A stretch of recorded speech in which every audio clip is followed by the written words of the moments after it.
Hablar con el invitado de hoy es un placer. Él se llama Francisco, es sacerdote, es además profesor de filosofía, una persona interesantísima de conocer todos los aportes que da en su día a día, a nivel personal, a nivel de las clases que da, a nivel de todo lo que sube en redes sociales.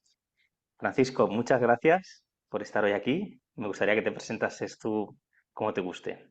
Bueno, Raúl, pues muchísimas gracias por tu invitación, por contactarme, por tu interés y bueno, pues por todo el apoyo también que me brindas al decir estas palabras tan amables, ¿no? Bueno, pues como me has representado muy bien. Yo soy sacerdote desde hace unos 4 años, ya no he cumplido los 4 años, digamos que ya voy teniendo una pequeña etapa.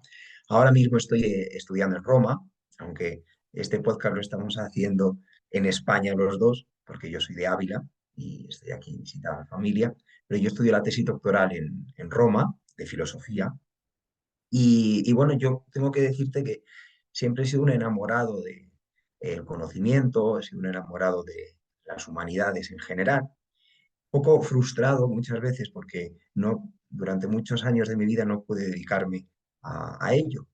Y lo fui dejando por esto que la sociedad de hoy tanto nos impone, que es la utilidad. Y como nos suelen decir que las humanidades, la filosofía, las lenguas antiguas no sirven para nada, pues lo fui postergando. Pero al final, pues hice caso a mi vocación y me he podido dedicar o completar mi formación con este mundo que me apasiona tanto, la literatura, la historia, etcétera. Digo, Francisco, que se te iluminó el camino, ¿verdad? De alguna manera Mm. y ahí estás. Qué bonito es poder brindar todo ese conocimiento sobre la filosofía, sobre esa religión, espiritualidad, para aportar a la humanidad. Estamos viendo hoy en día que parece que vivimos como una especie de sociedad eh, que sea una pesadilla todo lo que está sucediendo, pero no es una pesadilla, es que es de verdad. Están sucediendo cosas totalmente maquiavélicas, las personas, la gente en general se siente perdida en muchas ocasiones y un poco me gustaría que escuchar de tu voz, tu opinión sobre qué hacer para atreverse a pensar. Mm. Y ese mandato que recibió Sócrates en Delfos, yo siempre lo cuento porque este verano pasado tuve una experiencia preciosa. Tuve la posibilidad de disfrutar de una beca de estudios de griego moderno en Atenas durante un mes entero. Y entre otras cosas visité Delfos, que allí estaba el gran templo al dios Apolo. Para los griegos antiguos lo consideraban como el centro del mundo y es un lugar de una espiritualidad muy profunda, muy profunda. Y allí, esto que estás diciendo, Sócrates, que podemos poner este nombre como el iniciador de la filosofía tal como la conocemos nosotros, recibió esa llamada a conocerse a sí mismo. Y había una inscripción en Delfos, conócete a ti mismo. Entonces, Sócrates asumió esto como una ley de vida, un proyecto de vida, conocerse a sí mismo y unido a eso, ayudar a los demás a conocerse. Entonces, la filosofía tiene esta vocación desde su inicio. Es verdad que a lo largo de la historia, y esto puede parecer a muchos de los que nos estarán escuchando, que la filosofía son teorías en las que además los filósofos no se ponen de acuerdo, abstracciones, pero en realidad filosofía es un camino para ayudar a iluminar el interior de cada uno. Así Sócrates lo decía, ¿no? Y bueno, este atreverse a saber sobre uno mismo a veces es el más difícil. Un filósofo más cercano a nosotros, Nietzsche, yo le tengo mucho aprecio, aun siendo sacerdote y siendo creyente, a Nietzsche le tengo mucho aprecio. Esto a veces suele llamar mucho la atención. Dice que quien con monstruos lucha, tenga cuidado en no convertirse en un monstruo. Es decir, a veces cuando descubrimos nuestro interior, encontramos sapos y culebras, encontramos zonas sombrías. Pero la razón, y una razón que se deja iluminar por lo alto, que yo creo que de esto podemos hablar mucho, ilumina esos lugares oscuros y los hace crecer y nos hace crecer como personas. Esto yo creo que es fundamental. Entonces yo entiendo la filosofía así, como una forma de vivir, de autoconocimiento, pero un autoconocimiento que no está centrado única y exclusivamente en uno mismo, porque muchas veces nos podemos mentir a nosotros mismos y nos cerramos en nosotros, en nuestras circunstancias, en nuestros horizontes, sino sobre todo en diálogo con el otro. A veces el otro eh, tiene mucho, nos destartala nuestras opiniones, nos destartala nuestras creencias, nuestros prejuicios, y eso nos ayuda a crecer mucho. Y creo que ser filósofo es, en definitiva, esto, Raúl. Hay una tendencia en la filosofía que a veces entiendo que las personas en un momento dado hayan rechazado, que es el enredo de la definición del autor que dijo del autor, Mm, pero hoy en día se hace indispensable el entender que pensar y para eso fijarse de quienes ya estaban hablando de esto desde esa antigüedad, tomar esas referencias, tomar esos aprendizajes, experimentarlo en uno mismo, ¿no? También ese camino, mm. ese despertar, ese rayito de luz, que como te toque una punta de pelo, ya estás Te enganchado. cambia, te cambia. Fíjate, esto que estás diciendo me recuerda mucho a una pensadora que yo aprecio muchísimo, que he leído un poco, no que la conozca perfectamente, pero me gusta mucho, que es Hannah Arendt, que es una pensadora judía que murió no sé, en los años 70, es decir, hace 50, 50 y pico años, ¿no? Bueno, leer a Hannah Arendt ayuda muchísimo. Ella dice que hay dos formas de entender la filosofía. Esta forma de entender la filosofía de diálogo con uno mismo y con los demás, o una proyección de ideas preconcebidas sobre la realidad. Esto es lo que llama ella los ensueños que han generado muchos desastres a lo largo de la historia. Ella habla, sabes que ella conoció muy de cerca la Segunda Guerra Mundial, el totalitarismo, siendo judía tuvo que huir de Alemania porque ella era alemana, y vio que esta forma de comprender la realidad, digamos, cerrada, formada por pensadores aislados, es lo que ha generado el totalitarismo. Y es mejor, o sea, es necesario optar por esa otra forma de hacer filosofía, que es la que estamos diciendo nosotros, esta filosofía socrática, que por otro lado es la que asumieron en Occidente el monacato. Esto es muy curioso, es decir, los monjes cristianos, consideraban su vida como la verdadera filosofía. Ellos entendían la forma de vivir, su forma de vivir como una búsqueda de la verdad personal, a la vez también dando la vida por aquello que reconocían lo más importante, que es Dios. Y bueno, esta conexión entre verdadera filosofía y en el mundo eh, antiguo, medieval, es también interesante y nos puede ofrecer mucho a nosotros. A veces la búsqueda de ámbitos de silencio también, porque uno no puede dialogar consigo mismo, Raúl, lo sabes bien, si está constantemente metido en el ruido de un mundo que constantemente nos está lanzando estímulos para despistarnos de lo más importante, que es quién somos, quién es cada uno de nosotros. Es más fácil dejar a otros, en ese sentido, que nos digan qué somos y en qué creemos, en vez Ujú, de tomar nosotros esa decisión. Yo creo que ahora aquí se ha abierto un melón, que voy a ponerlo encima de la mesa, como se dice aquí pues, vulgarmente, en abrir el melón, de qué cosas, qué mensajes, qué herramientas están utilizando estas, no sé, poderes fácticos, en política, empresas, medios de comunicación, para tenernos dormidos. Digo dormidos, como podemos decir, que no pensemos, que no reivindiquemos ese ser nuestro natural, ese ser nuestro también divino. ujú. ¿Por dónde crees qué puntos podrías, si te apetece comentar, qué puntos crees que nos están ahí tocando para, o cómo lo hacen? Bueno, aquí yo no me considero un gran conocedor de todas estas cosas, tengo algunas intuiciones, ¿vale? Pero fíjate, yo considero que el mundo en el que hoy día nos movemos está fundado en una forma de entender la realidad bajo dos conceptos o dos formas de pensar fundamentales, que es el economicismo o mercantilismo, es decir, todo es un bien intercambiable, es un bien en el que podemos poner precio, y la técnica, es decir, todo lo podemos transformar.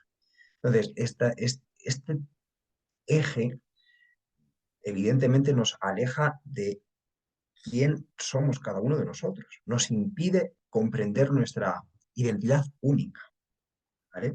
Entonces, evidentemente que las élites globalistas hoy día tienen un gran interés en tenernos adormecidos en esta forma de entender el mundo bajo el valor del dinero y bajo el valor del precio. Y nos distraen, a mi modo de ver, con luchas banales para tenernos más o menos distraídos. Por ejemplo, una de ellas, esto va a ser polémico lo que voy a decir, pero una de ellas es esta división entre izquierdas y derechas. Es decir, cuando tanto los partidos de izquierda como partidos de derecha, si tú rascas al fondo, están de acuerdo en lo fundamental, que es esta sociedad en la que el mercado lo cifra todo. Sea unos que dicen vamos a poner más intervención por parte del Estado, pero al final convierten al Estado en un agente más de este mercado, o sea una forma absolutamente neoliberal desfachada que nos propone conocer todo bajo esa forma de comprender de la economía, ¿no? O, por ejemplo, otra cosa, otro discurso que nos busca un poco entretener es esta lucha, ojo, bajo una verdad que es que entre hombre y mujer no pueden haber diferencias de derechos, ni puede haber diferencias de trato, y evidentemente hay que defender la dignidad de la mujer. Todo lo que hoy día nos está vendiendo la teoría de género, esta lucha entre que el hombre es el enemigo, todo hombre es violador, este tipo de retóricas nos están introduciendo divisiones en la sociedad para evitarnos reconocer cuál es el principal peligro en el que vivimos, que es esta búsqueda de encorsetarlo todo o concebirlo todo bajo el precio. O sea, Raúl, hoy día ponemos precio engendrar una vida. O sea, un hijo tiene un precio, tú puedes comprar un hijo. Cuando eso era un ámbito que tradicionalmente se ha reconocido como sagrado. Lo sagrado era lo que no podía ser, no podía estar en el mercado. En el Evangelio Jesús de Nazaret, entra al templo de Jerusalén y a lo mejor te acuerdas tú de este episodio, y hace un látigo con cordeles para expulsar a los mercaderes que estaban haciendo del templo de Dios, del templo de su Padre, dice Jesús, un mercado. Lo sagrado viene respetado, pero en esta sociedad de hoy ni siquiera eso. La vida que es sagrada no viene respetada. La naturaleza, es decir, el medio, la creación desde una perspectiva cristiana ha venido respetada. Fíjate, los monjes, que antes he hablado de los monjes, han trabajado siempre el campo con un gran respeto. Conoces frailes franciscanos y son personas con una hermandad. Bueno, San Francisco de Asís habla de la creación todo como una hermana planta, el hermano sol, la hermana luna, ¿no? El himno a las criaturas de San Francisco de Asís. No, pues todo eso no quiere saber nada este horizonte en el que nosotros nos movemos hoy. Y lo peor de todo es que es muy difícil romper ese techo que nos han metido para descubrir que hay un mundo mucho más grande. El mundo Además, sí, sí, además pasa una cosa que lo hacen de tal manera que nos dejan a nosotros como la decisión, si te fijas, porque al final es desde el convencimiento que las personas dicen, ponemos el ejemplo, de derechas o izquierdas, Barça-Madrid, rojo-azul, ujú, gordo-delgado, es ujú, una dicotomía, es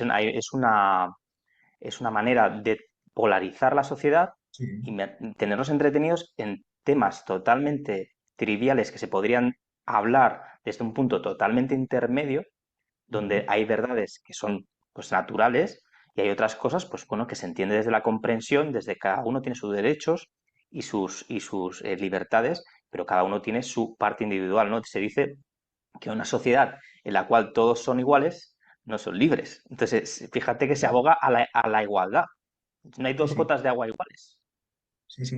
Exacto. La manera más fácil de destruir la identidad de cada uno es vendernos ese igualitarismo. Es decir, claro, igualdad hasta la igualdad es una moneda con dos caras. Una cara es verdadera, mi punto de vista, esta es mi interpretación. Es decir, igualdad a la hora de las oportunidades, a la hora de poder desarrollar proyecto de vida, de poder acceder a los servicios públicos, etcétera, etcétera, etcétera. Así tú haces un trabajo, recibir por ese mismo trabajo el mismo sueldo. Todo este tipo de cosas yo no las discuto. Pero cuando estamos diciendo de igualarnos a todos en una identidad que no sabemos bien cuál es decir, ¿por cuál es esa identidad en la que nos quieren igualar? Y estoy convencido que es esta cuestión de lo económico, es decir, todos estamos igualados en que podemos llegar a tener un precio. Esto es lo terrible. Esto es lo terrible. Porque el mercado eso es lo que hace. En un mercado tú entras en un mercado y te encuentras los distintos puestos de venta y lo que tienen en igualdad las mercancías es que tienen un precio. Entonces, si nos quieren igualar en ese punto, hay que luchar contra esto, es decir, hay que ir contracorriente. Y eso se hace a través del descubrimiento de la interioridad particular de cada uno y también a través del diálogo y del asociacionismo. Es decir, hoy día una de las cosas contra las que más se lucha es la espontaneidad de poder organizarnos, sea a nivel, no sé, municipal, sea a nivel de vecindario, sea a nivel, no sé, de regiones. Esto cada vez más, digamos que viene apartado, cuando es una forma de desarrollo de la libertad. El otro día estaba leyendo a Miguel de Unamuno, dice que leer en libertad es leer con azar, es decir, el azar en el sentido de pues, yo poder asociarme pues, con la persona que yo quiera, no la que me están obligando a tener. Por ejemplo, los partidos políticos también te obligan a estar en ese tipo de marcos en los que no te puedes salir. En España esto es muy claro. Bueno, pues a descubrir la identidad particular, única y irrepetible de cada uno de nosotros, mi modo de ver, es la mejor forma y nuestra diferencia. Nuestra diferencia es la mejor forma para construir lo común, porque común, la comunidad no significa uniformidad, significa comunión, una unión en lo común que podemos compartir, no en que todos tengamos que tener la misma identidad. O sea, desde la unidad, ¿no? A lo individual o desde lo individual a A lo la de los unidad. demás. O sea, al final es una comunidad, ¿no? Una comunión. Esto es. Entonces, por ejemplo, parece una tontería, pero este es el tema de la filosofía en toda su historia. Es decir, lo que los filósofos han buscado, fíjate, Platón, Aristóteles, antes he hablado de Sócrates, es cómo conciliar la unidad y lo múltiple. Del concepto de... Ay, perdona, dime. No, no, no Iba al simplemente concepto de conciliar. democracia. Me ha venido, lógicamente, Sí. esto es una opinión personal, no, lo que yo diga no tiene que ver a lo mejor con la opinión de Francisco en este caso. Yo creo que no existe la democracia en España. Existe una partitocracia, cada 4 años pues están cambiando. Realmente hay detrás un sistema maquiavélico y realmente el pueblo no tiene esa capacidad de decisión, esa voz y esa capacidad para dirigir su evolución, su conciencia, su sociedad, su comunión. Entonces, desde el concepto clásico de democracia, que evidentemente hay que adaptarlo al actual, ¿qué nos podrías decir? Pues fíjate, la democracia es una forma de organización de la comunidad que surge en ciudades. Es decir, en Atenas es donde se dio el experimento. Por ejemplo, el gran personaje de la democracia ateniense es Pericles, que fue un hombre que dedicó toda su vida a luchar por el progreso de la democracia. También es muy interesante, cómo el Estado democrático implicaba un compromiso de los ciudadanos hasta poder entregar la vida. Es un texto precioso que es la oración fúnebre de Pericles, en la que precisamente exalta a estos hombres que en una batalla, me parece que fue, a lo mejor me equivoco, y si me equivoco que nadie se monte en cólera, me parece que fue contra Esparta, en la batalla, la que precisamente estaba alentando a los atenienses a seguir adelante por estos que habían muerto, porque habían entregado su vida por la defensa de la democracia. Claro, o sea, decimos nosotros democracia es demos, que significa pueblo, y kratos, que significa poder. El poder en el pueblo. Bueno, pero es que esta es una forma también de lanzar un brindis al sol muy fácil y los políticos se llenan de esta palabra con una facilidad terrible, cuando en realidad la democracia implicaba una organización además muy, digamos, pensada y racional del pueblo, organizar el pueblo por demos para que pudiese cada ciudadano, que sabemos que en Atenas menos del 10% de los habitantes de Atenas eran ciudadanos, pero todos estos que eran considerados ciudadanos tenían que participar activamente en los cargos públicos. Este es el elemento fundamental de la democracia. Yo estoy absolutamente de acuerdo con lo que has dicho. No tengo ningún problema en reconocer que es esa democracia que vivieron los clásicos. No solo es que no la vivimos, es que es imposible vivirla a nivel de organizaciones de estados nacionales, porque somos en España 46 millones de personas. Es decir, cómo organizamos a este nivel el gobierno central. Ahora, yo sí que creo que la democracia se puede vivir en el ámbito de los municipios. Y ahí sería lo más deseable, que los municipios, el ámbito municipal, comunal, tuviesen muchísimo más eh, decisión en la vida cotidiana de las personas, porque al final sería lo más cercano. Y esto es Es el que, principio, es un principio político muy importante, que por ejemplo, aunque no esté muy de moda, pero la doctrina social de la Iglesia Católica siempre se ha propuesto, otra cosa que ni siquiera la Iglesia lo haya vivido, pero bueno, esto está, que es el principio de subsidiariedad. Es decir, ir, eh, digamos, dando el mayor peso de decisión a los ámbitos más concretos a la vida de la persona individual, la persona concreta.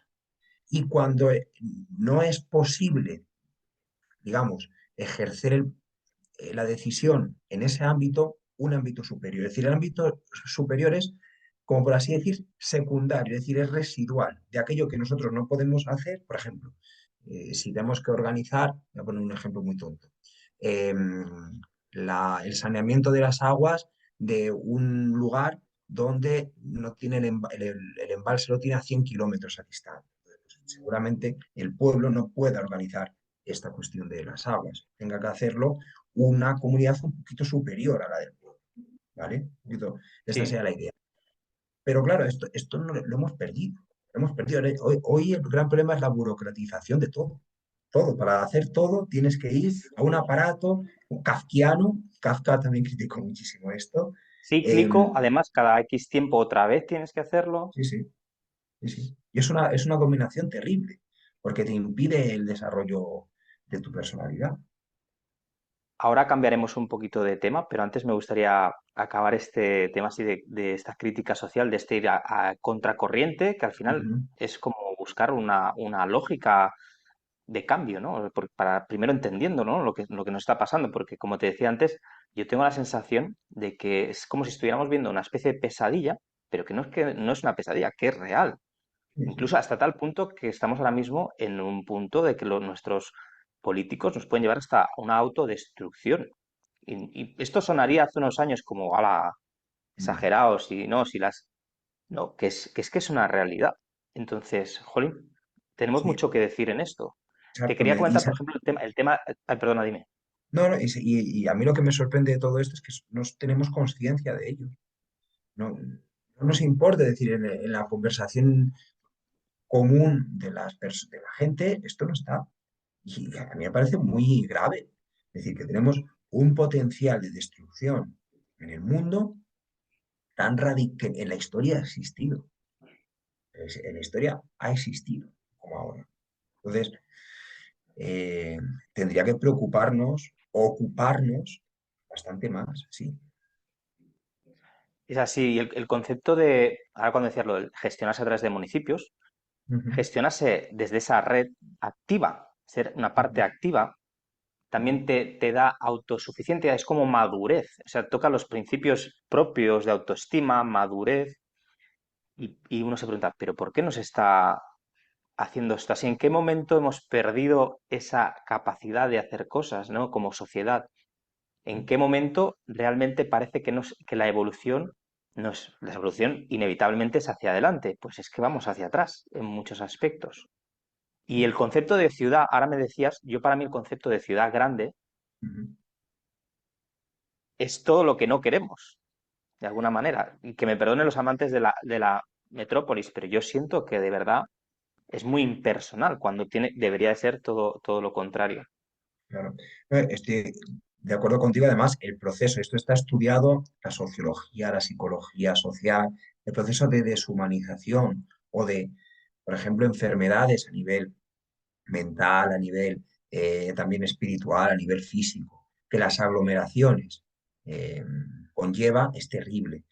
Y nos cuesta dar una respuesta a esto. Es decir, fíjate en España, la España despoblada, tanto se habla de esto. Ahora, la España despoblada es donde naturalmente mejor se puede desarrollar la vida, pero la están los propios políticos, porque interesa al fin y al cabo esta deshumanización, porque cuanto más inmaduros, más fácil de controlar somos. Esto que parece un mantra, que parece una idea súper preconcebida, pero es que es real, es real. No interesa favorecer los servicios públicos básicos en este tipo de ámbitos, digamos, más deslocalizados, porque es más difícil de controlar a la gente. Es más difícil de controlar, claro. Así es, ¿no? En la política, lo ves municipal, es completamente diferente, pero al final, pues bueno, es la sociedad que ahora mismo tenemos y creo yo que aunque sea esto una realidad, el hecho de decir buscar un camino de cambio ya es estar en el camino, Sí, de alguna manera. sí. Mm, Fíjate, yo siempre una reflexión histórica. En la Edad Media, después de la invasión de los pueblos bárbaros, es decir, bárbaros viene de aquellos que no conocían el griego, esa palabra, ¿no? Y que no estaban civilizados en la tradición grecorromana. De los bárbaros, pues hubo una gran dispersión también de lo que eran las ciudades romanas, que muchas de ellas se destruyeron, o las destruyeron en estas guerras y tuvieron que dispersarse, la población se dispersó. El ámbito de generación de cultura y de vida fueron los monasterios. Los monasterios. Esto es muy interesante. Fíjate, Ken Follett en Los Pilares de la Tierra, yo lo leí hace muchos años, es un libro muy interesante por muchas cosas, pero lo muestra fenomenal esto. Esto es un hecho histórico. Entonces, volver a esto, porque además eran centros también de cultivo de la espiritualidad, de la oración, del saber, del conocimiento, gracias a los monasterios se, se transmitió el saber de los griegos y de los romanos en el nuevo mundo medieval. Bueno, pues hoy día un camino sería, digo, vamos a repoblar los monasterios, pero digamos un poco esa idea, es decir, de centros fuertes de espiritualidad, fuertes de razón, que fueran generando también un ámbito de trabajo y de vida, en el que al final la autogestión de estos lugares, la cooperación entre las personas que viven en torno, fuera la base sobre la que construir una política, es decir, una forma de decidir lo que nos es común, una educación, etcétera, etcétera, etcétera. Muy difícil, es muy difícil, pero mira, yo no sé en el futuro que vendrá, porque yo creo que estamos en un momento de una sociedad de crisis y de cambio, absolutamente. Por ejemplo, la pandemia de la COVID, ¿no? Es decir, las ciudades eran, perdona la expresión, ratoneras. Es decir, lo que surgía en ciudades grandes, como por ejemplo en Italia, en Milán, que es una de las ciudades más importantes, claro, era terrible la expansión del virus. Si también no era mucho también lo que nos contaban y el poder quería contarnos, ¿no? Sobre el relato de esto. Pero bueno, en cualquier caso, yo no soy para nada negacionista de la COVID, pero las ciudades fueron un lugar de transmisión de la enfermedad terrible. En cambio, en los pueblos, aunque también se dio, pero se dio mucho menos. Y es verdad que en Castilla y León, por ejemplo, yo lo conozco un poco más de cerca, hubo mucha tasa de mortalidad, pero porque la población es muy envejecida. Pero bueno, es también nos meteríamos en un tema de hasta qué bueno, punto también se ayudó a estas personas para que pudieran salir adelante. Bueno, caso. Pero bueno, las ciudades no es el progreso, a mi modo de ver. no es lo mismo una sociedad avanzada que una sociedad evolucionada, ¿no? Que dicen, claro, pues depende del referente, pues si viene alguien aquí de 1800 te dirá, pues sí que estáis avanzados, pero Ujú. evolucionados es como otra idea, ¿no? Eso sería interesante ver a un, a un personaje sólido del pasado, la cultura del pasado, que viera un poco lo que estamos haciendo. Si tendemos a menospreciar la cultura más antigua, o sea, hay como una tendencia en esta sociedad tecnócrata, como de esta tan materialista, este capitalismo, a darle valor a lo material, al logro material, que luego al final es un vacío, es un pozo que no se llena nunca, ¿no? Entonces, Mm. realmente el cambio también pasa por ese cambio de mentalidad en lo material, ¿no? E irse más hacia lo espiritual también. Cada uno lo verá desde su manera, desde la religiosidad, desde esa parte de autoconocimiento y conexión con la vida. Entonces me gustaría hablar un tema que me has propuesto antes y bueno, es que estoy yo fascinado con muchísimas ganas de hablarlo, que es el tema de la religión natural o religiosidad natural. No sé si lo he dicho bien. Sí, muy bien, Eh, perfecto. Me encantaría escucharte sobre este tema, que es más un poquito más agradable que estés Sí, de lo que que hemos, tendremos también. sí, pero está muy en conexión porque gran parte de la depresión cultural o social que estamos viviendo tiene mucho que ver con haber alejado a la persona, al individuo concreto, de una fuente fundamental de su vida, que es Claro, el espíritu. Fíjate, nosotros podemos entender la persona de muchas formas. Yo te voy a ofrecer una forma, que no sé por qué estás de acuerdo, pero es como la que más me convence a mí. Bueno, nosotros estamos formados por cuerpo, que esto es lo más sensible, lo que mejor podemos ver, el material, también con su forma, ordenado, los órganos y demás. Estamos formados también por una serie de elementos racionales y afectivos, que es lo que yo llamaría el alma, que tradicionalmente se ha hablado así, la psique, que es también una forma que anima ese cuerpo, es el principio animador del cuerpo, y el ámbito de la apertura a aquello que no soy yo, que es el espíritu. Esta apertura a la trascendencia, es decir, a lo que va más allá de mí, mis narices, que va más allá también de lo tangible, decir, que me mueve a una elevación de mi propio ser, más allá de mis límites, ¿vale? Es lo que yo llamo, bueno, lo que se llama la religiosidad natural. Que esto, no, ¿por qué religiosidad natural? Porque esto ha estado presente en todas las culturas de forma diversa. Esta apertura a lo otro, a la trascendencia, ha estado presente en todas las culturas de la historia de diversas formas. Y, por ejemplo, se ha visto, o se ha podido ver de una forma arqueológica o la antropología social y cultural en el culto, en el ámbito del culto a la despedida de los seres queridos, es decir, a la piedad de los muertos, no al culto a la muerte, sino a todo lo que rodea el enterrar, a los fallecidos, todo esto. Este refleja una dimensión que va más allá de lo meramente material, histórico, fenomenológico en nuestra cotidianidad. ¿Vale? Y a partir de ahí también han generado estas distintas religiones y culturas formas de relacionarse con eso trascendente, que normalmente pues, ha tenido la imagen de que nosotros consideramos Dios, es decir, de una fuerza que lo ordena todo y que se le ha dado distintas apellidos o distintas formas de conocer. ¿Vale?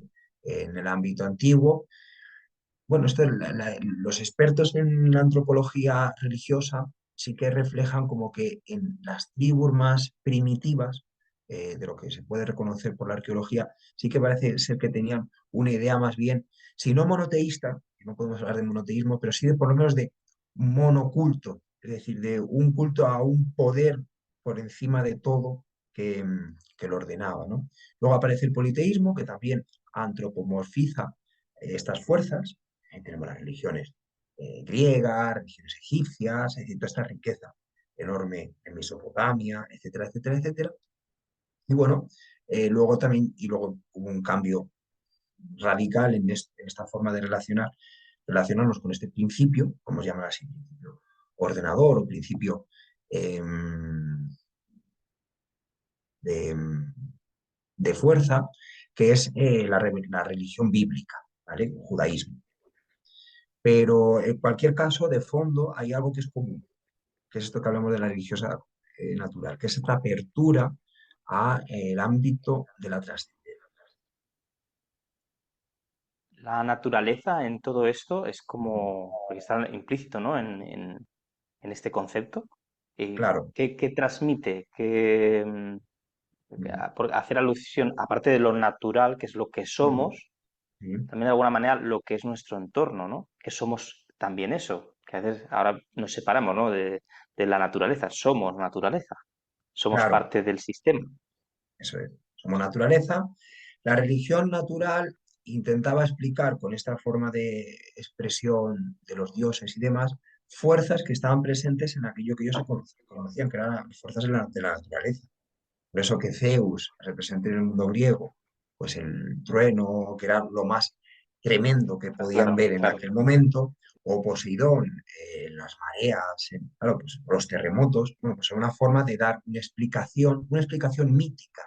No tiene mucho que ver el mito, tiene mucho que ver con la religiosidad natural, es decir, con esta forma de elevar, pero hay una elevación, incluso lo propio de lo natural, en una explicación poética, en una explicación eh, en torno a relatos, para dar razón de ello. El mito, que normalmente se suele oponer a la filosofía, es decir, como la filosofía es lo lógico racional y el mito es la mentira, ¿no? En realidad, el mito es la expresión más alta de una cultura, porque intenta dar expresión de todo su entorno, de todo el universo que le rodea, a través de una explicación. Es una explicación a través de cuentos, a través de parábolas, a través de alegorías, a través de metáforas, a través de luchas, pero es una forma de explicación. Esto es muy, muy ¿Dirías que interesante. la religión o esta Ujú. creencia Sí. se explica dependiendo totalmente del momento cultural, social en el cual se está viviendo, pero al final tiene unos ítems que se Ujú. repiten en absolutamente todas. Claro, yo lo vería así como que hubiese un fondo común, que es este anhelo de más, de trascender los límites también naturales de nuestra propia naturaleza, de crecer también en algo que tiene una dimensión distinta, incluso podríamos decir así, eterna, ¿vale? Y cada cultura va desarrollando pues, una serie de símbolos, una serie de formas de expresión. Por eso los mitos es un ámbito de estudio precioso. Los mitos como, aunque son diversos, coinciden en muchas cosas. Es decir, en distintos relatos míticos podemos ver pues, un principio de maternidad o un principio también de poder, por así decir, entre comillas, ordenador, jerárquico. Podemos ver también la filiación, es decir, la fecundidad, es decir, son cosas que están presentes en todas las culturas, porque surge evidentemente de la explicación de lo que nos rodea, que es lo natural. Pero lo más precioso de todo esto es cómo todos los hombres y mujeres a lo largo de la historia han tenido un gran estupor y han necesitado explicar un principio de misterio que está implicado en la naturaleza.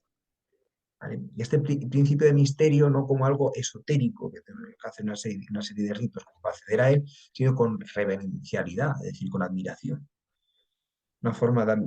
el culto religioso surge por esta admiración. La admiración ante Es, lo absoluto, lo maravilloso, maravilloso. y Podemos decir. Francisco, esas revelaciones también que a veces se presentan de manera espontánea, pero muchas veces cuando uno, yo lo he podido experimentar, y eso ha sido parte también de mi crecimiento, de mi evolución como persona, ¿no?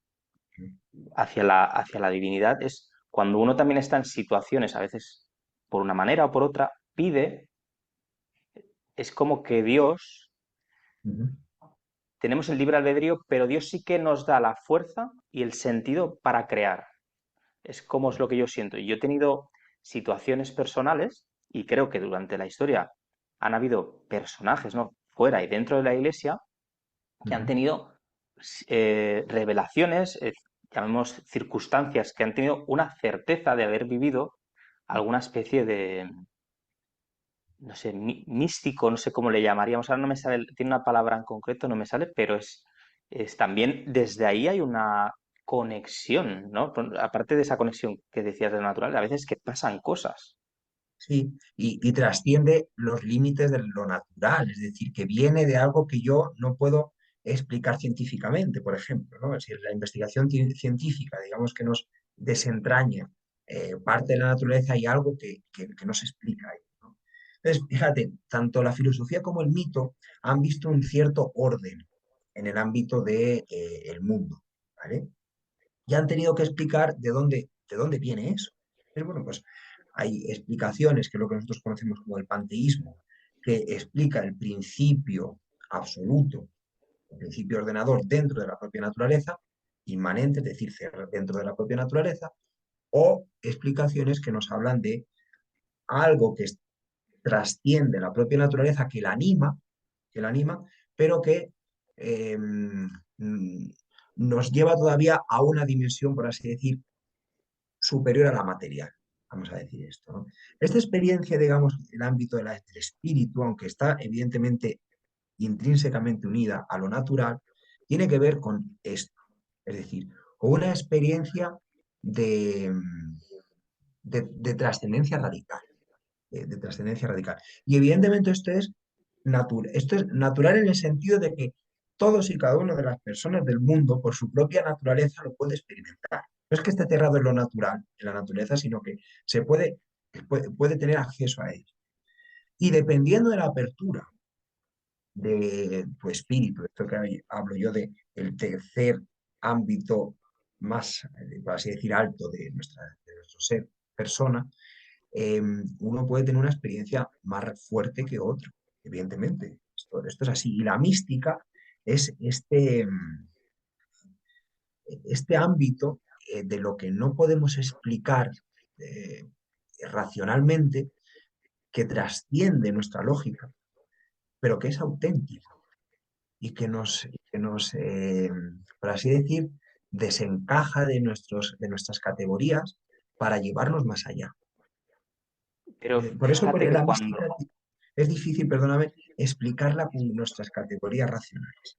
La poesía es el ámbito humano que más se ha acercado a la mística, ¿no? Porque es una forma de expresar algo que no controlamos. Esto es muy importante, es un principio eh, inicial. No podemos pensar que yo puedo controlar todo aquello que está en el universo, en el mundo o en el todo.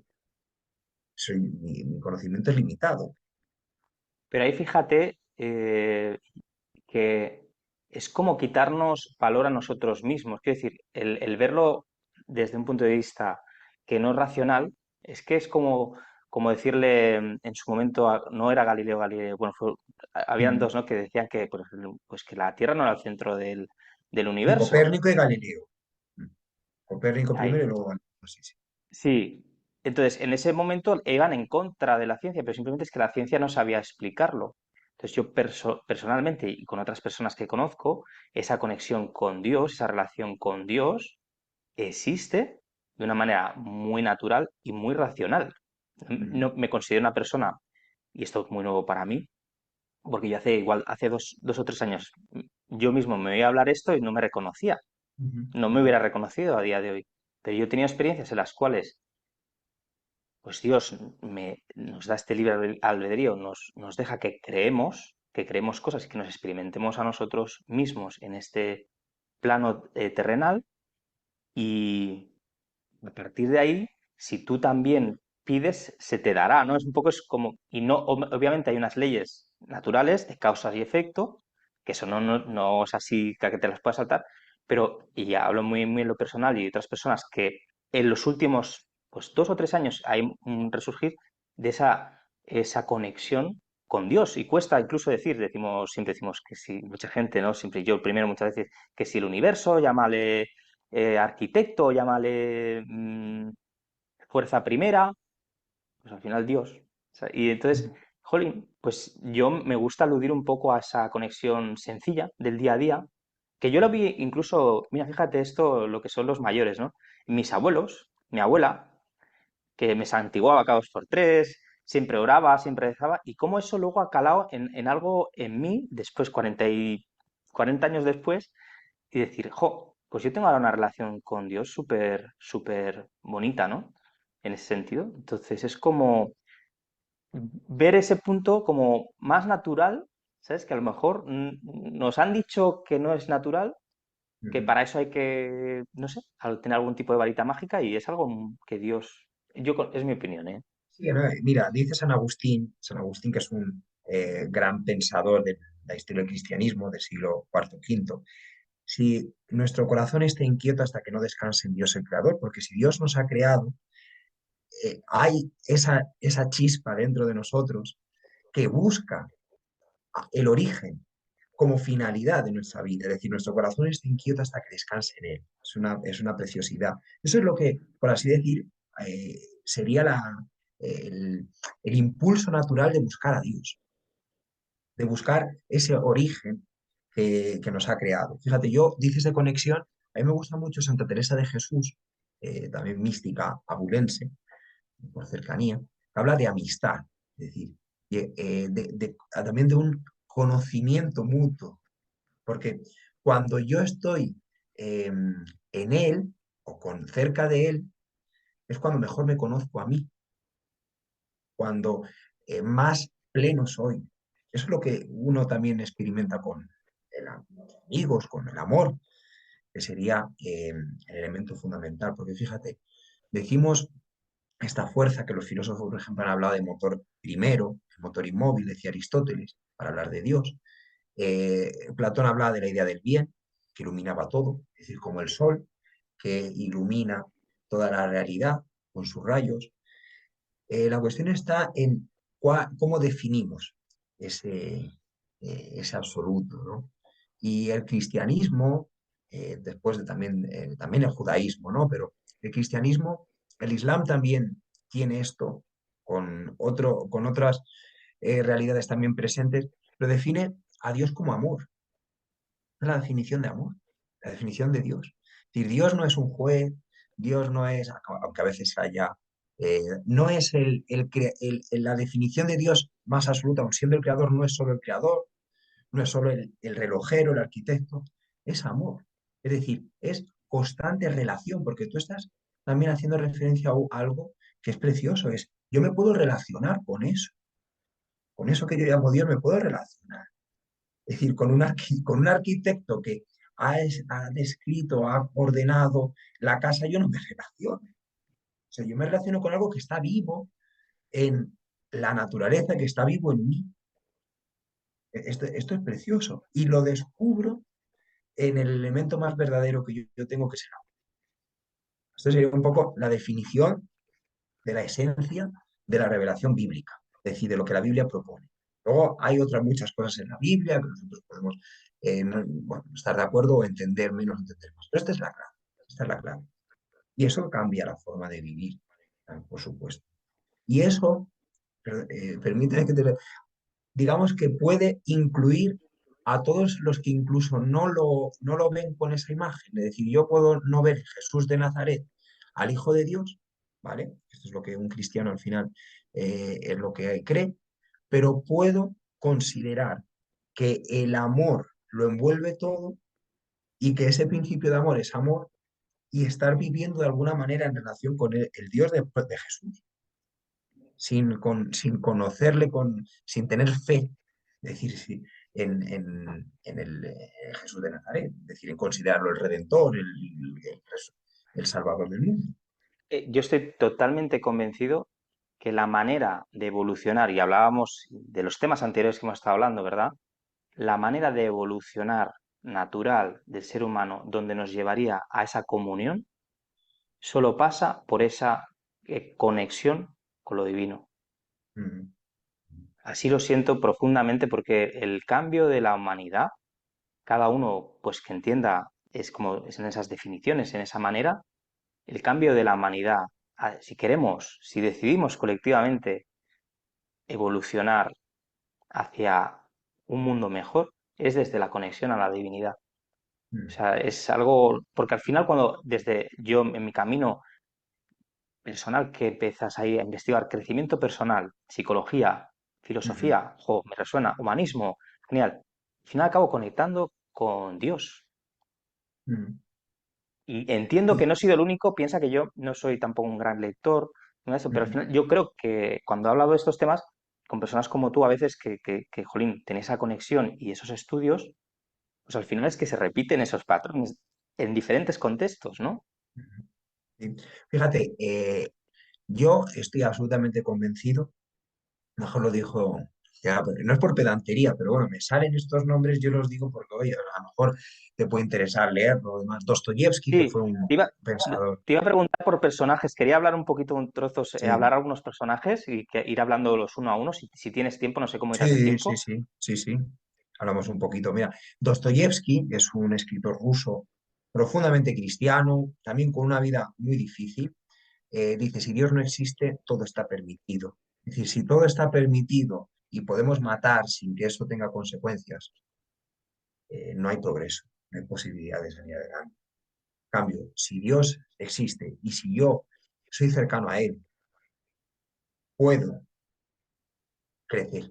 Porque si realmente Dios me ha creado y me ha creado bueno, me ha creado porque Dios no puede crear algo malo, es para que yo crezca. Yo en mi libertad, puedo introducir eso que va en contra de Él, ¿vale? En mi libertad, libre albedrío. Esto has hablado muchas veces de Él. Pero si yo estoy cerca de Dios, Él va a potenciar todo eso que Él ha creado. Y eso hace que podamos crecer, que podamos como sociedad, como persona, como todo lo que quieras. Por eso al final es esa revolución que fue en la historia, sea de la fe que uno pueda tener o no, que es el cristianismo, como la religión del amor, bueno, ojalá lo hubiésemos vivido en la iglesia, en la historia, más coherentemente. Pero es eso, los errores en la historia no impiden proponer el origen, ¿no? Eh, eso cambia la vida. Son Eso además un cambia la vida. reflejo, son un reflejo simplemente de la conciencia colectiva también, o sea, no, al final las personas que forman la iglesia son, no dejan de ser también parte del colectivo global de la humanidad, que al final, Con sus problemas como los que hemos descrito antes en este mundo mercantilista, etcétera, etcétera, etcétera, etcétera, hedonista además. Pero es el mensaje, el evangelio significa buena noticia, es rompedor y eso es único. Es decir, el amor es lo que salva al mundo y el amor es lo que te salva a ti. Y el amor es lo que te conecta o te hace amigo, yo prefiero yo digo, hablar de amistad con Dios. Y eso es lo que te puede hacer salir de las peores oscuridades, puede hacer salir y crear nuevas relaciones. ¿No? Amor que tiene que ver con el perdón, que tiene que ver con eso que decimos nosotros, misericordia, que es tener las entrañas en la miseria del otro, es decir, hacerte cargo de la dificultad del otro, el prójimo, amar al prójimo o a ti mismo, ¿no? Esto lo cambia todo. Esto lo cambia todo. Ojalá esto se pueda vivir más, lo podamos vivir más también los que nos consideramos yo creyente en esto. Pues es muy difícil, es necesario un camino muy fuerte de conversión, pero yo creo que ahí está el camino. Y lo que tú dices, es decir, en esa cercanía con Dios es lo que puede generar una nueva forma de vivir, una nueva sociedad y una renovación de lo que parece que está muerto. al final somos eternos. Quiere decir que el contexto es, si realmente creemos que somos, como, somos eternos, aquí igual, pues tu opinión es contraria a lo que voy a comentar ahora, que es diferente, ¿no? Vamos a suponer que si somos eternos y vamos reencarnándonos en humanos, ¿no? Al final lo bueno y lo malo es muy relativo, porque yo no puedo saber qué es bueno si primero no experimento también lo malo y a nivel colectivo también. Quiero decir que al final hasta una persona, un asesino que está matando o violando a un niño, Dios lo ama en ese sentido, porque lo ama, porque es un alma perdida, es un alma como queramos llamar, pero al final para que eso cambie requiere de una evolución también del humano, ¿no? O sea, que que al final en lo colectivo, en el conjunto de almas que estamos encarnando en este mundo, pues al final lo bueno y lo malo no deja de ser reflejo de un total, de un todo. Entonces, si aquí supongo que, creo que, que desde la Iglesia no se cree en la reencarnación. Aquí no estoy muy seguro, pero bueno. Pero si Fíjate, sí, son maneras de acercarse diferentes, ¿no? Pero al final de lo que se trata es de que compartimos una evolución y compartimos también dentro nuestro esa bondad está. Lo que pasa que para elegirla a veces hay humanos que nacen súper, jolín, súper iluminados y ya tienen esa bondad, pero hay otros que a veces tienen que experimentar cosas malas para elegir lo bueno. Es como realmente cómo aprendes por ti mismo más que por lo que te dicen los otros, ¿no? O sea, pues uno tienes que experimentarlo en ti. No es necesario llegar al extremo de hacer daño muy fuerte a otras personas, pero sí en lo colectivo y en lo individual, ¿no? Como ese conocerse a sí mismo, pues lo malo es una herramienta en mi visión, ¿no? Del mundo. Llamemos malo o bueno dentro de esta dualidad, pero al final nosotros elegimos. O sea, al final, y para elegir, pues se requiere de un proceso a veces, como humanidad y como individual. Estoy aquí, creo que difieres tú en esto no, bastante. sí, sí, efectivamente, pero fíjate, precisamente esto es lo que significa dialogar, ¿no? Eh, no llegar a una postura, porque yo no puedo llegar a una síntesis y parto de presupuestos que son diferentes, pero en el respeto y en el mutuo conocimiento yo creo que se puede crecer, ¿no? Fíjate, yo considero la relación entre el bien y el mal más bien como la relación entre la luz y la oscuridad, es decir, la oscuridad existe cuando, cuando se da la ausencia de la luz, ¿no? Y la luz sería el bien. Cuando el bien es ausente, surge el mal, no porque el mal sea un principio de realidad al mismo nivel que el bien, porque esto es un principio, digamos así, teológico. Si Dios es bueno, de lo bueno no puede surgir lo malo. Y si Dios ha creado el mundo, Dios lo ha creado bueno. Ahora, la libertad, y esto es lo que cuenta, por ejemplo, el relato del Génesis, de Adán y Eva, a través de la libertad del hombre, es cómo se introduce ese punto oscuro que, bueno, puede llegar a invadir mucho, pero no invadirlo completamente. No invadirlo completamente.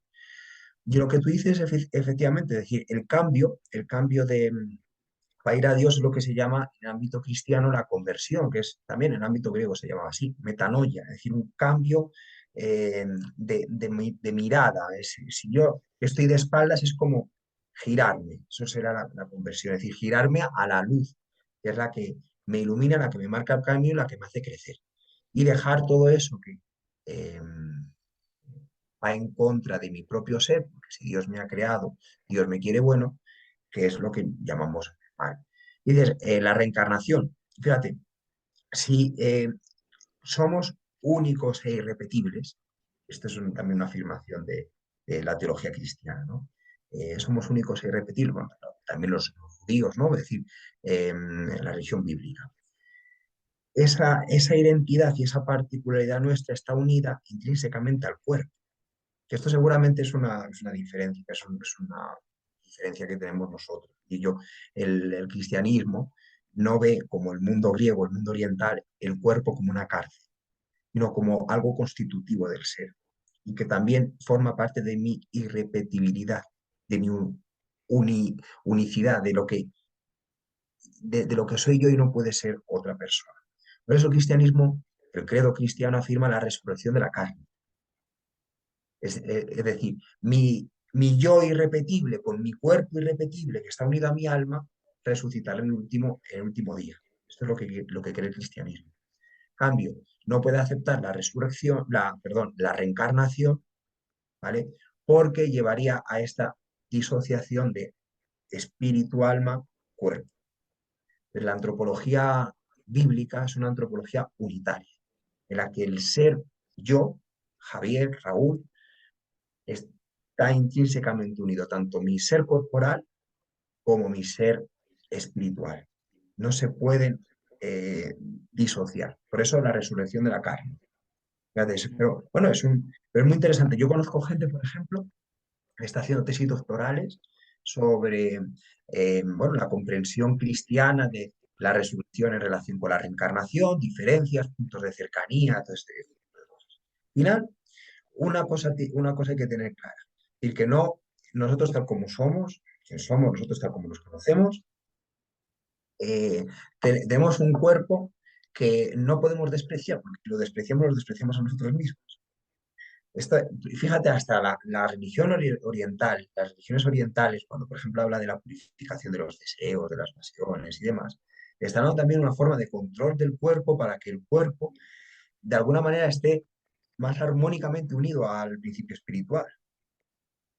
Si bien es verdad que, por ejemplo, pues en el budismo, hinduismo y demás, se tiende a hacer este dualismo que en la religión bíblica, la revelación bíblica no reconoce. Ese sería el punto, digamos, de diferencia. Para ir terminando, em, ¿qué te parece hablar de algún personaje que te apetezca? A mí me Mm. llama mucho la atención, como no, pues San Juan de la Cruz, pero o San Agustín también que me has comentado antes. El Padre Pío, en mi viaje que te comenté a Lourdes, que he estado en 2 ocasiones, se tiene muy presente, ¿no? También al Padre Pío y detrás de todo lo que envuelve, ¿no? Pues esta persona, ¿no? Y todas las cosas que venían sucediéndole, ¿no? Y que la Iglesia de alguna manera también reconocía, ¿no? No sé exactamente el punto aquí, lo que tenía esos estigmas, que sanaba y, bueno, cosas, pues no sé si me atreverme la palabra correcta, milagrosa, Ujú. pero ¿te apetece hablar de algún personaje así ya por Sí. ir terminando? Ahí del Padre Pío conozco poco, entonces prefiero no hablar porque lo conozco muy poco, aunque vivo en Italia y demás. Pero fíjate, yo sí que te voy a hablar de San Agustín un poquito, eh, Bien. porque fíjate, San Agustín es un personaje histórico del siglo IV, un hombre que estuvo muy cerca del poder del Imperio Romano, llegaba a ser un poco el que escribía los discursos al emperador, era una persona de corte, y tuvo un momento de cambio total, de conversión de encuentro, pero fue un buscador, es decir, San Agustín buscaba en las distintas escuelas, poco como tú, Raúl. O sea, San Agustín tiene mucho como, porque se dio cuenta de que evidentemente existe el ámbito espiritual, pero quería razones de cómo comprenderlo. Entonces, pues pasó por la escuela maniquea, que es esta eh, escuela corriente en la que afirma que la existencia de un principio ontológico de realidad de mal y de bien y que está en una lucha constante. Es decir, esto es muy antiguo, ¿no? Bueno, no le convenció, entre otras cosas, porque le fue a preguntar al líder de la escuela una serie de dudas y no le resolvió ninguna. Como era un buscador, era un filósofo, antes que teólogo, bueno, pues fue buscando en otras escuelas. Y al final se encontró con un personaje muy potente, San Ambrosio de Milán, era el arzobispo de Milán, en aquella época que estaba a la corte del emperador, estaba en Milán y no en Roma, que le ayudó también mucho a cambiar la visión que tenía del cristianismo, a conocer más la Biblia, a conocer también los himnos, cómo cantaban los himnos todo el pueblo de la iglesia, el pueblo de Dios. Esto como le ayudaba mucho a elevar el espíritu hasta que un momento pues eh, ya abrió la Biblia buscando respuestas y se encontró con un pasaje que le respondía a esa duda que tenía y dijo, bueno, pues esta es la verdad y aquí voy a dedicar mi vida. Luego se intentó formar un monasterio con sus amigos, con su hijo, porque él tuvo lo que llamaríamos una amante o concubina en aquella época se llamaba, y tuvo un hijo y pues se Tenía fue una con vida el hijo. ajetreada, ¿verdad? Sí, sí, sí. Uno ya... Entonces, después de su conversión, se llevó a su hijo, se separó de esta amante suya y el hijo murió a Deodato,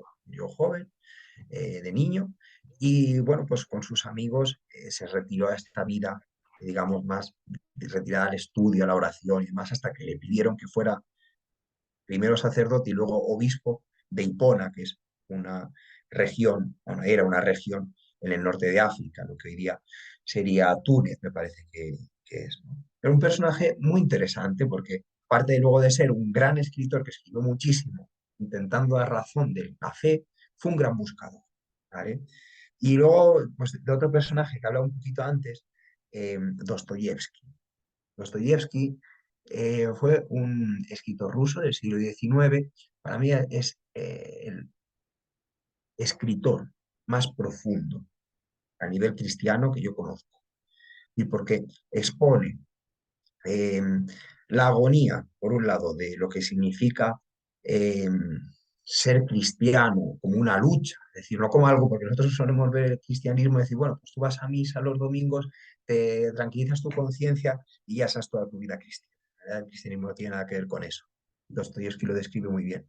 Dostoyevsky también describe muy bien en cómo se va desgraciando, no sé si esta palabra, cómo se va destruyendo, mejor dicho, la sociedad en la que él vivía por el iluminismo, por el progresismo, por el anarquismo, por muchísimas corrientes que, bueno, los jesuitas, que también él consideraba como un grupo malvado, que no le gustaba nada a Dostoyevsky, bueno, pues, pero sus personajes, hay un libro en concreto que es El idiota, en el que el príncipe Miskin, que es el protagonista, intenta cargarse los pecados y la desgracia de la mujer de la que está amada, a la que ama, mejor dicho, y bueno, pues que surgen muchas cosas, como si fuese una especie de Don Quijote entre Don Quijote y Jesucristo. Y, Hay un personaje que me llama mucho la atención que es San Francisco. ujú, No sé bien, si ahí tenía como un gran poder no sé, ¿no? Ha creado pues todo corrígeme si me equivoco, los franciscanos sí, que van con un atuendo que está basado más todo, ¿no? Todo lo que hacen más en la austeridad, ¿no? En estar al servicio del más necesitado. ujú, Entonces, ¿me recomiendas algún tipo de lectura, alguna cosita para aprender más sobre San Francisco? Que es una figura que hace tiempo que quiero conocer. sí. Pues mira, hay un librito muy bonito de un autor francés, Eloy Leclerc, que se llama La sabiduría de un pobre, que es una biografía preciosa de San Francisco de Asís. Pero San Francisco de Asís puede leer el Cántico a las Criaturas, que es esa oración tan bonita que él hace. Luego también él tiene eh, breves escritos a sus hermanos. Pero fíjate, este libro de la sabiduría de un pobre creo que te va a gustar mucho porque San Francisco de Asís es un personaje en el que une esto que hablamos de la religiosidad natural, tanto a un nivel, digamos, antropológico como también lo que nos transmite la naturaleza de grandioso con el cristianismo. Qué bueno. Cristianismo, sí. Luis Francisco, ¿te apetece contar alguna cosita más? Lo que te apetezca, Bueno, si pues fíjate, quieres. yo sí que diría que en una vida espiritual, en una vida religiosa, no podemos renunciar ni al ámbito del cultivo del interior, ni al ámbito del cultivo de la razón, porque si nosotros caemos en una especie de religiosidad irracional, acabamos en las sectas, acabamos en grupos que nos pueden hacer mucho daño. La razón, por eso la filosofía ayuda tanto, eh, eleva el espíritu también, pero seguramente el corazón, que también tiene su propia razón, ¿vale? Por eso hay que entender la razón en un ámbito amplio, decía Pascal, es lo que nos va a llevar, digamos, hacia arriba, hacia Dios. Y fíjate, yo considero, por eso estoy aquí, soy sacerdote y por eso soy cristiano, que la religión cristiana ha sabido, con muchos problemas también, pero ha sabido de una manera única armonizar, con muchas tensiones, pero armonizar estas dos realidades. Ya San Juan Pablo II fue papa hace dos. eh, la fe y la razón son dos alas con las que el espíritu se eleva hacia Dios. Qué bonito, qué bonito. Muchísimas gracias, Pues Raúl. gracias a ti. Es un placer. Espero que más adelante podamos hacer otras conexiones de aquí un tiempo, que te vaya bien también, que podamos cuadrarlo. Ha sido un placer tenerte en el poder de tu alma y muchísimas gracias. Pues como te decía, si quieres despedirte tú mismo y lanzar un último mensaje, si quieres añadir alguna cosita más, Pues pero eso que he dicho de te ha quedado la redondo ya. razón y la fe, yo creo que con eso es. Pues vamos a dejar en la descripción un poquito también tus redes sociales para que te Sí, sí, conozcan, para que sí, te sigan día a día, que perfecto. estás muy activo y siempre con un mensaje muy positivo y muy lúcido. Así que muchas gracias y nada, nos despedimos. Muy bien, pues Chao. muchísimas gracias a ti.